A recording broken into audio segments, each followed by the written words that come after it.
Izin Pak Dedi, Iya. terkait pemberitaan yang viral di media sosial, katanya Bapak menghamili ibu muda, begitu. Bagaimana kronologisnya? Jelaskan. Itu kronologisnya itu kejadian yang sudah sangat lama. Ya. Itu kejadian di tahun 2019 kayaknya sampai 2000. Ini kasus lama yang diangkat kembali. Kenapa saya berkeras begini? Karena ini berita yang keluar di media itu, saya rasa itu bertolak belakang sekali. Karena kenapa? Ya, di situ dibilang istri saya tidak kenal sama Rizka. Tidak, itu mereka berdua itu berteman. Sebelum saya ada hubungan sama Rizka itu dia sudah baru kenal. Dan pada waktu itu untuk mempertanggungjawabkan, pada waktu itu saya mau bertanggung jawab sebagai manusia, itu mau bertanggung jawab. Saya datangi rumahnya, didampingi sama istri untuk menikah. Tapi di situ dia tidak mau menikah. Tadi berita itu katanya saya suruh aborsi. Ya, ada pernyataan ya, ada seperti itu. pemberitaan saya suruh aborsi. Saya klarifikasi di situ. Saya berteman sama dia.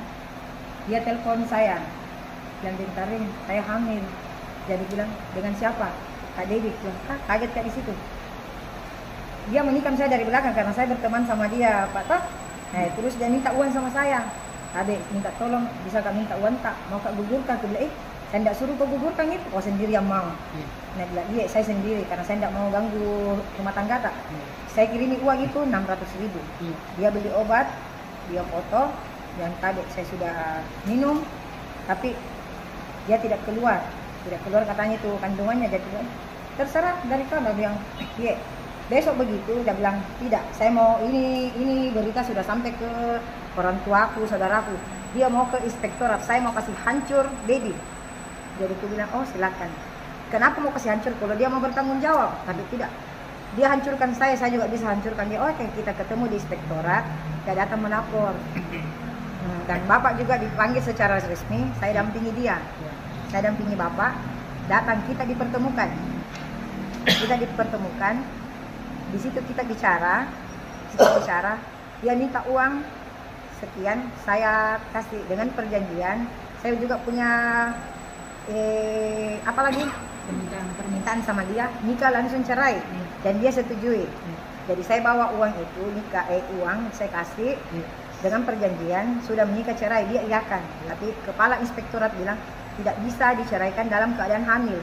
Jadi saya bilang oke, saya tunggu sampai anak itu lahir. Berjalan waktu, ada komunikasi Dedi sama Rizka karena pihak inspektorat bilang kita selesaikan nih karena sudah selesai nih di sini. Saya juga kasih rela suamiku menikah, ya. Bicara nih sama komunikasi nih. Dia bikin nih tanggal pernikahan sekian. Saya mau antar bapak menikah, penghulu meninggal. Pas penghulu meninggal, saya bilang sama Rizka, cari penghulu lain, nanti saya yang biayain. Tapi orang tuanya Rizka sendiri, mulutnya dengan telingaku, dia bilang tidak usah sampai di sini, uangmu. Oke, saya kasih sisa uang itu karena uang yang pertama itu transaksinya kita di inspektorat. Berapa nilainya? Iya, 3 juta. Iya. 3 juta. Dan selebihnya itu di rumahnya dikasih. Iya. Yang di rumahnya? Iya, 1 juta. Oh, gitu. Jadi 4 juta. Oh, iya. Dia kan juga setuju di itu. Iya. Tapi saya juga punya permintaan.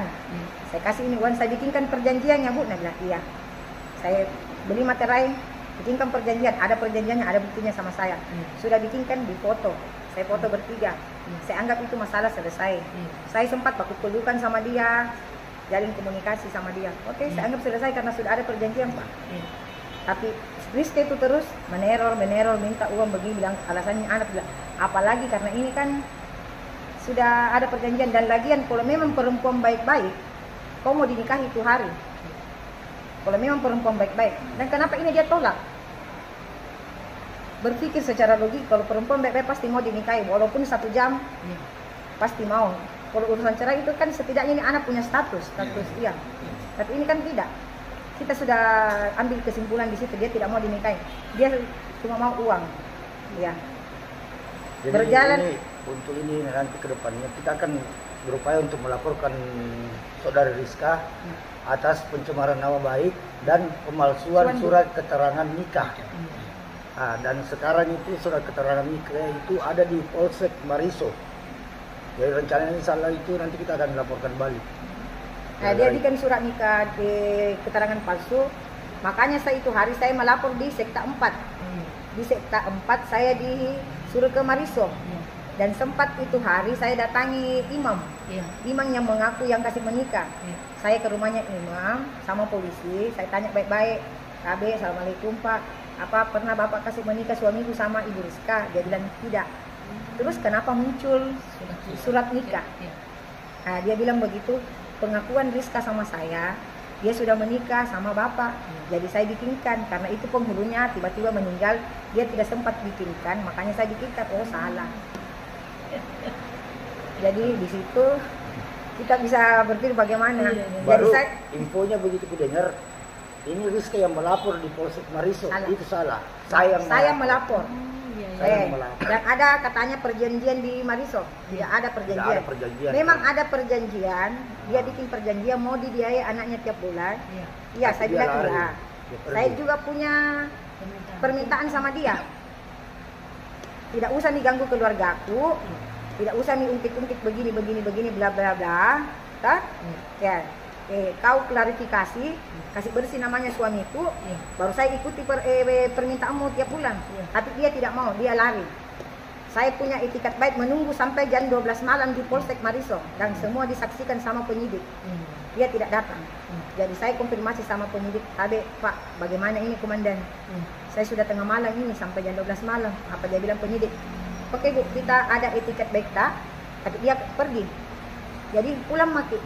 Jadi pulang, besok lusa dia viralkan lagi saya Pak, bagaimana? Bilang, jangan nih, karena kita punya etiket baik, dia yang tidak mau. Jadi bilang, oh ya Pak, terima kasih banyak. Pulang Mak. Nah, ini muncul lagi, 3 tahun kemudian muncul lagi nih, muncul lagi dia viralkan lagi. Katanya mana nih biayanya anakmu, mana ceritamu di sewaktu di Mariso. Kau juga mana janjimu dulu. Kau tidak ikuti janji, dia saya juga tidak mengikuti janji. Dan janji pertama juga itu waktu di inspektor kau berjanji. Janji yang kedua di rumahmu.